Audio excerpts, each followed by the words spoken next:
Cerita supporter minggu ini, kami mau wawancarai dua pemuda asal Medan, Yuda Lesmana Pohan dan Aman Hamonangan Siregar.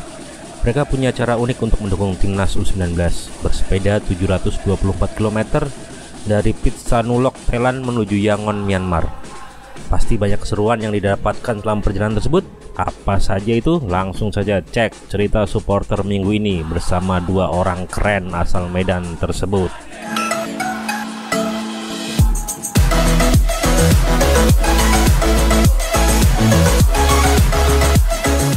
Ya, teman-teman supporter, hari ini saya mendapatkan bintang tamu spesial, Bang Aman Hamonangan dan Mas Yuda Pohan. Beliau ini adalah dua supporter Indonesia yang bersepeda, rela bersepeda, dan beliau berdua tinggal di Medan dan bersepeda dari Bangkok menuju Yangon. Kalau kata media Indonesia 7 hari, cuman kata Mas Yuda tadi 14 hari totalnya katanya gitu. Oke, langsung gue bakal wawancara bersama kedua narasumber. Mas Yuda, Bang Aman, terima kasih sudah meluangkan waktu. Ya, sama-sama Mas. Aku ke Bang Aman dulu deh. Bang, apa yang Mas Arif. Apa yang kepikir waktu itu gue bakal nonton bola sambil bersepeda dan memutuskan bersepeda dari Bangkok ke Yangon. Oh iya. Pertama memang basicnya dulu kita yang melihat timnas ya.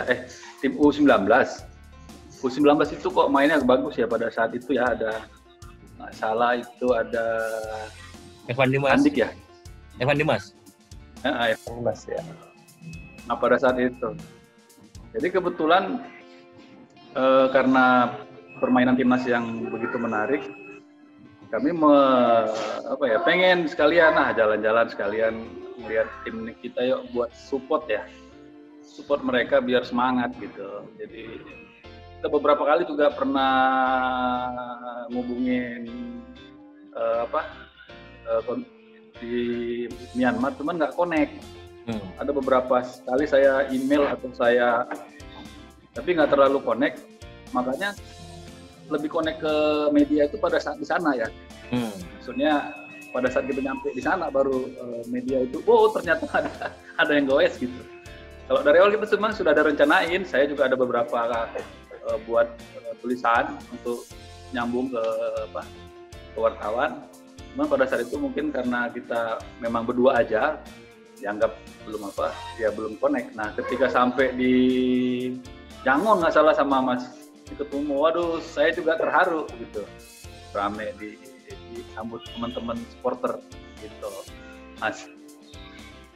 Oke, Mas Yuda, yang ngajakin siapa sih Mas ini? Ya. Yang ngajakin idenya pertama kali ini siapa nih di antara berdua ini? Itu Mas, orang gila satu itu Mas.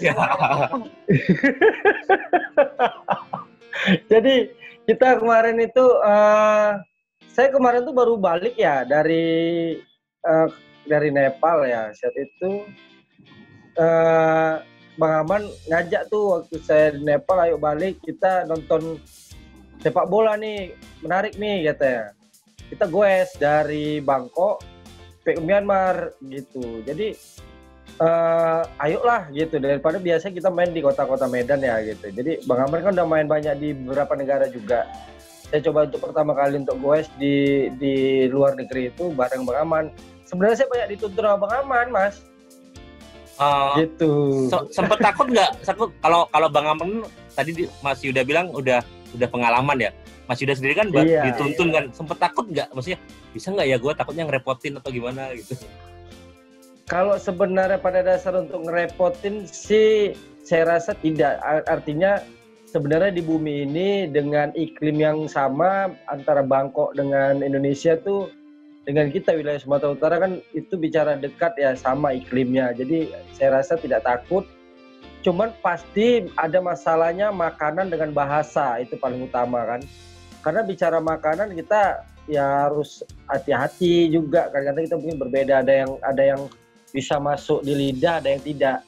dan bicara dengan bahasa, tidak semua orang-orang yang ada di sana itu mengerti bahasa kita atau bahasa internasional sekalipun, seperti itu. Itu sih sebenarnya yang saya pikirkan. Kalau masalah fisik, saya rasa Bang Aman juga orangnya pemain, dan saya baru selalu sering latihan juga. Saya rasa kita sama-sama saling memahami. Karena pada saat kita perjalanan kan, tim kalau nggak saling memahami kita rumit, Mas, kalau jalan kemanapun, ya kan. Seperti itu sih. Berarti penentuan rute Bang Aman yang menentukan? Awalnya penentuan rute itu Bang Aman. Iya, saya cuma lihat, oh ini logika sih, kita ada main, kita hitung juga berapa jaraknya, berapa dari ketinggian berapa kita main, kita akan melewati di ketinggian berapa, terus kita masuk hutan bagaimana, terus di perbatasan kita bagaimana, kita udah berunding juga, gitu sih. Bang Aman, pemilihan rute itu berdasarkan apa, Bang? Emang itu trek terdekat lewat situ atau gimana, Bang? Ya dulu awalnya kan kita nengok cuma di Google ya, di Google Maps ya, cari rute pada tahun itu kan. Kalau referensi dari goeser lain kan kadang-kadang kita juga ya cuman tahu sekilas, jadi nggak terlalu detail. Saya lihat di Google Map, saya ambil aja jaraknya itu. Nah memang jarak untuk ke Yangon itu lebih serunya lewat situ, memang jalur ini ya, jalur distribusinya orang Myanmar ke Thailand. Memang ada beberapa jalur, cuman jalur itu memang jalur yang umum lah, lewatin ketinggian daerah perbukitan Miyawadi ya. Miyawadi itu yang paling agak ekstrim sih, ketinggian itu di kakinya sebenarnya termasuk kakinya Himalaya juga sih. Tapi memang trek jalur itu udah jalur umum lah buat backpacker atau buat orang yang sepeda untuk lintas dari Thailand ke Myanmar. Tapi itu manajemen waktunya gimana, Bang? Maksudnya emang trip itu dilaksanakan di siang hari terus malamnya nginep di hotel gitu ya? Iya. Kalau manajemen waktunya kan kita tetap lihat, kalau malam tuh kalau kita dapat wifi gitu ya, karena kan pada tahun 2014 itu ya, itu kan agak wifi itu kan terbatas, apalagi Myanmar kan daerahnya termasuk daerah yang masih di bawah kita lah di level ekonominya gitu. Jadi ketika ada pas di waktu di Thailand, kita lihat aja jarak kota A sama kota B misalnya, wah ini memang udah planning di Medan, cuman pas di lapangan kita lihat kondisi perbukitan atau dia halang-halangan. Makanya kita kemarin sempat kehilangan waktu itu di perbatasan. Jadi kehilangan waktu sekitar 5 jam. Kita 5 jam itu mondar-mandir untuk bisa masuk, karena kita memang keras kan, nggak dikasih masuk, tapi kita untuk masuk, akhirnya masuk dengan beberapa kali menunjukin hasil dari internet, dari wifi itu dari internet, baru masuk. Nah kita kehilangan waktu sekitar 5 jam, kita goes di dalam hutan. Akhirnya kita nginepnya tidak sesuai dengan target, jadi kita nginep pada kota kecil lah. Gitu. Nggak salah kotanya namanya Quick Creek ya, Quick Creek. Nah, saya masih ingat itu.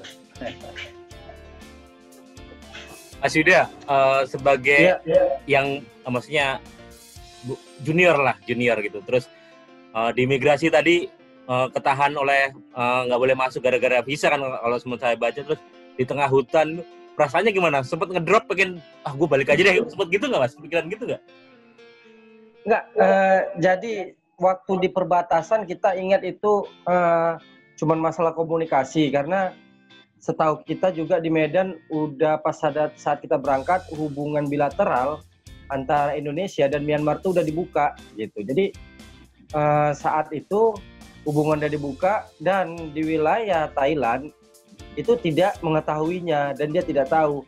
kita pakai komunikasi pakai bahasa Inggris pun di perbatasan, ya orang imigrasi yang ada di Thailand itu tidak mengerti bahasa Inggris gitu. Jadi kita mau pakai bahasa dunia apa lagi, akhirnya kita agak rumit sendiri, sekitar 4-5 jam tuh. Ya, saya ingat juga apa kata Bang Aman tuh tadi 4-5 jam. Siap itu kita disuruh balik ke Bangkok gitu. Kita suruh balik ke Bangkok supaya bisa melewatinya. Padahal itu tidak, kita refresh karena kita susah untuk mendapatkan internet. Kita cari toko yang ada dekat sekitar situ gitu. Sampai yang kedua, ketiga kali, sampai tiga atau 4 kali kita datangi lagi, dia udah pusing lihat bahasa kita. Saya bilang lihat internet. Saya itu dia bilang udah, kalau enggak kamu ke sana, kamu tinggal, semua peralatan kamu hanya 1 orang yang boleh lewat. Kalau tidak percaya tanya langsung sama orang Myanmar. Nah, saya suruh Bang Aman di situ, dan sepeda juga di situ. Saya jalan tuh ke sana. Itu kalau nggak salah melewati sungai itu. Melewati sungai, kita jembatan lah, lewati jembatan. Pada saat jembatan kita tanya, baru mereka bilang, wah, dibilang Indonesia, mereka terkejut. Ya karena salah satu yang imigrasi yang ada di Myanmar itu pernah barusan ke Bali, kemarin ke Bali karena dia pakai visa kan. Dan sekarang Indonesia sama Myanmar itu udah berhubungan, udah hubungan bilateral. Dan oleh karena itu di situ saya dipeluk. Mereka kan laki-lakinya di sana kan rata-rata pakai sarung ya, kita di sini. Iya, pakai sarung terus kan, pakai sarung, baru pakai kemeja. Ada 1 orang yang lumayan bisa bahasa Inggris juga yang ada di imigrasi. Saya dipeluk, udah masuk aja gitu. Bentar, saya balik lagi, saya bilang gitu. Saya bilang bahwasannya mereka dikasih masuk kok sama mereka gitu. Kita bicara juga sama orang imigrasi, buka internet gitu, searching di Google, baru sampai seperti itu dia. Makanya SEP itu dikasih masuk. Itu sih kalau mau untuk masuk perbatasan itu. Iya. Yang akhirnya sampai di Yangon itu gimana Bang Aman perasaannya? Sudah menempuh totalnya sebenarnya berapa hari sih kalau di total? Kalau Mak, bentar Mak lagi teleponan. Oh iya udah. Oke. Ya. Oke. Mas Yuda, totalnya berapa hari sih Mas kalau di total? Kalau kemarin, karena itu udah lama sih, berapa? Ya, kemarin itu, halo? Dengar nggak ya? Halo, iya. Sebentar. Oke, saya ke Mas Yuda dulu aja. Oke, Mas Yuda, totalnya berapa hari, Mas? Kalau nggak, saya pun lupa karena udah 6 tahun lalu, lebih kurang kemarin perjalanan 10-14 hari itu kalau nggak salah. Total itu sampai balik lagi ke Medan? Ke Medan, iya. Balik lagi ke Medan, seperti itu. Karena kita kemarin rata-rata kita hitung biasanya per hari kita itu sekitar 120 sampai hari pertama itu paling lama 180 kilo. Karena jalannya bagus kan. Di Thailand kan gitu. Itu kita dari pagi sampai malam. Tuh, karena kita halo? Ya, kita start itu sebenarnya dari Bangkok, dari Bandara Suwarnabhumi kita langsung naik tren ke Pitsanulok gitu, ke desa Pitsanulok. Nah, dari desa Pitsanulok lah kita start daerah, karena kan masuk ke desa kecil kan, karena bagi kami sih diskusi sangat riskan kalau kita bersepedaan di kota besar seperti itu. Jadi kita agak sedikit ke kota kecil, ke daerah Pitsanulok, dari situ kita start untuk sepedaan. Kita start sampai malam, baru besok paginya itu langsung ke kota Tak itu kalau nggak salah, lebih kurang hari pertama itu 180 kilo. Ya. Lumayan juga ya. Saya pun nggak habis pikir tuh saya sampai bisa seperti itu gitu, karena kita sih minimalnya 100 ke 120 per hari gitu. Dengan estimasi 8 jam bersepeda gitu kan. Kita hitung-hitung oke, kita 8 jam bersepeda, 4 jam di awal istirahat, siang makan, 4 jam lagi kita bersepedaan, seperti itu gitu. Sehingga kemarin rata-rata di hari kedua dan selanjutnya ke 100 kiloan gitu. 120 per hari gitu. Oke. Itu sih yang kita udah rencanakan. Karena hari pertama tuh luar biasa tuh, bisa macam libas 2 hari sebenarnya. udah motong 1 malam karena memang jalurnya bagus kan di jalan di Thailand kan. Bang Aman sudah bisa dihubungin? Belum bisa sepertinya. Jadi dari Yangon habis nonton timnas itu balik lagi Mas, naik sepeda lagi? Dari Yangon enggak. Kita dari Yangon langsung kita menikmati 3 hari apa 4 hari kita menikmati kota Yangon dengan huru-haranya, dengan barbarnya.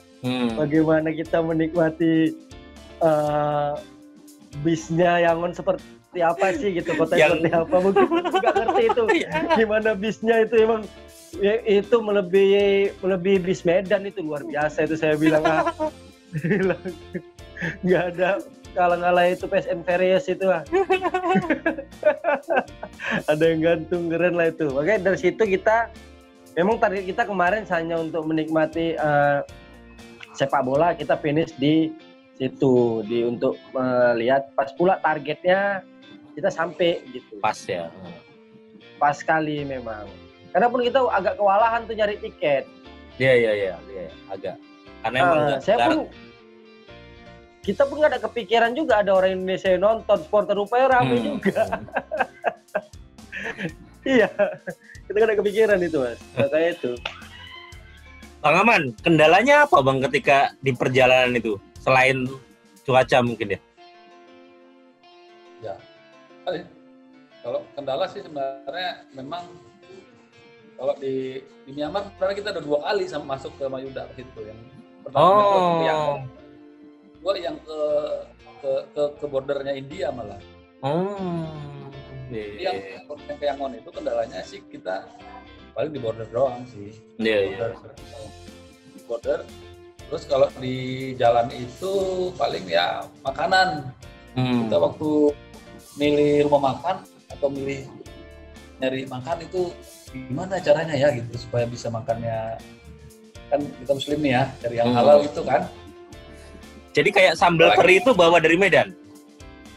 Itu bawa dari Medan. Cuma kadang-kadang kan lauk lain kita juga perlu. Kalau bawa itu nggak bisa goes nanti. Iya. Nah kebetulan kadang-kadang ketemu juga sama komunitas Muslim di Myanmar. Juga di kota kecil itu pas kita nginep, pas lagi mau pagi mau start, kita lihat kok ada orang berlumbi ya, berjenggot. Ada nongkrong di warung kopi pagi-pagi, mau nyari makan. Akhirnya kita ikut nongkrong di situ. Nongkrong terus sambil minum apa itu ya, macam teh tarik gitu. Yeah. Teh tarik sama ada roti. Namanya itu mau musa nggak salah, macam pergedel gitu. Wah, jadi ini makanan udah macam lama udah nggak makan gitu. Wah, seru. Soal budget gimana Bang? Seberapa mahal sih sebenarnya kalau orang pengen mencoba adventure itu dibanding naik ke pesawat itu emang segitu. Cuman kalau emang sepeda kan ada ya perasaan tersendiri lah. Itu budgetnya berapa Bang? Harus spend budget berapa lebih banyak Bang? Iya, kemarin kami kayaknya 15 hari itu 15 hari. 1,5 juta kita habis cuman. Oh iya. Oh iya. Iya beneran. Kemarin ongkos lagi murah tuh ya, ongkos lagi promo. Iya. Lagi promo. Ongkos lagi promo. Yang lagi mahal itu pas pulangnya, karena kita kemarin itu pulangnya, itu masih beli tiket gitu ya? Enggak, itu udah biaya hidup aja kita hitung kemarin. Jadi biaya kalau nggak salah 1,3 apa 1,5 untuk biaya hidup aja selama 2 minggu kemarin itu. Iya. Beda sama tiket. Tiket itu kita kemarin hanya sekitar mendapatkan pergi kemarin kalau nggak salah 800 ya apa 700 gitu sih. yang kita pergi. Pokoknya udah sama penginapan, udah sama makan, udah sama, pokoknya selama 2 minggu kita habis seperti itu, segitu sih, nggak banyak. Oh, emang nggak banyak atau emang Mas Aman sama Mas Yuda ngirit? Maksudnya memilih tempat tinggalnya atau kalau itu, maksudnya tempat nginepnya gitu-gitu? Sebenarnya kalau bicara ngirit sih nggak ngirit juga. Kalau dalam Bang Aman jangan harap nggak ngirit. Ini kita nggak boleh ngirit kata Bang Aman. Jadi karena tubuh kita kan butuh energi ya. Karena misalnya kami makan, kita makan malam tuh harus bagus, Yud, gitu. Jadi jangan maksudnya jangan miskin kali, jangan ngirit. Karena kan kita di sana berolahraga tuh. Jangan nanti kita mengeluarkan kalori yang cukup besar. Kita juga nanti yang ada kita pulang itu sakit kuning gitu, karena bahaya gitu. Aku ingat kata Bang Aman yang kayak seperti itu. Jadi makanya kalau kita makan, sampai itu kita siang kita kan karena sebagian bawa bontot ya, bawa bontot sartika, merendang gitu kan. Siap itu kalau misalnya makan, mau makan apa, makan daging atau makan apa yang enak, pokoknya itu Bang Aman makan yang saya ini kan, Bang Aman tuh makannya sedikit, makanya sisa Bang Aman tuh saya yang bawa untuk saya gitu. Bang Aman tuh gak banyak makannya. Itu sih saya sih gitu. Saya aja kira Bang Aman. Iya, berarti nggak ngirit ya Bang ya? Emang nggak boleh ngirit ya kalau kayak gitu ya? Buah terutama tuh. Kita biasanya ngiritnya di akomodasi Mas. Tapi kalau dimakan kita terus. Iya, ini udah setengah jam sesuai janji saya, tadi 30 menitan. Aku mau ngasih pertanyaan terakhir buat dua narasumber. Bang Aman, rasanya gimana udah nyampe sana kalah 3-0 waktu itu Bang?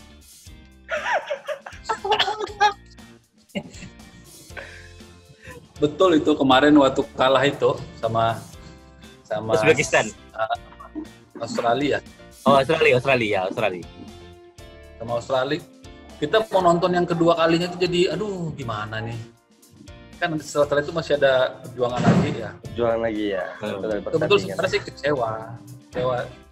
Cuman ya karena memang yang namanya pertandingan ya, play. Ya apapun cerita ya kita harus besar hati lah. Sama kayak supporter kan pasti kecewa tuh. Betul supporter pada ngasihin duit sama kita. Bang kami pulang aja ke Jakarta nih duitnya buat kalian. Iya betul. Ini nggak apa-apa kita puas kok. Oke, Mas. Mas. Bisa nasa. Mas Yuda gimana Mas? Kalah 3-0 gitu. Udah lemes lagi nih pasti. Sebenarnya kalau masalah kekalahan bagi saya itu nomor sekian ya, tapi bagi saya ini timnas yang usia 19 ya. Itu lebih ini lebih baik permainannya daripada usia 23 gitu. Karena saya tidak tahu, karena memang masih muda-muda pada saat itu siapa ya? Evan Dimas ya? Iya, yang jadi bintangnya pada saat itu. Sekarang dia udah usia 23 sekarang Mas ya kan? Nah, saat itu yang sama tim lainnya juga permainan juga cukup menarik saya rasa ya. Mungkin Dewi Fortuna belum bersama kita Indonesia, dan mungkin kan itu sebagai refleksi kita juga sebagai orang timnas sepak bola. Tapi saya rasa itu dia permainannya cukup baik karena dengan strateginya juga permainannya udah luar biasa nih bagi saya pada saat itu Mas. Seperti itu. Makanya kalau bicara dengan gol ya mungkin dia bicara dengan sebuah keberuntungan deh gitu sih. Siap itu pun juga teman-teman udah pada lemas kan yang ada di Indonesia juga, tapi walaupun gitu ya kita tetap support apapun yang terjadi. Indonesia adalah Garuda di dada kita ya kan. Berarti 2021 ada Piala Dunia di Jakarta, bakal goes dari Medan ke Jakarta nih kayaknya nih. Kita coba awal-awal ceritanya. Dari Medan. Oke, Bang Aman, Mas Yuda, aku terima kasih banget buat waktunya udah mau ngobrol-ngobrol sama saya. Nanti saya kabarin kalau YouTube-nya udah tayang. Oke, terima kasih ya Mas. Terima kasih Mas, terima kasih. See you.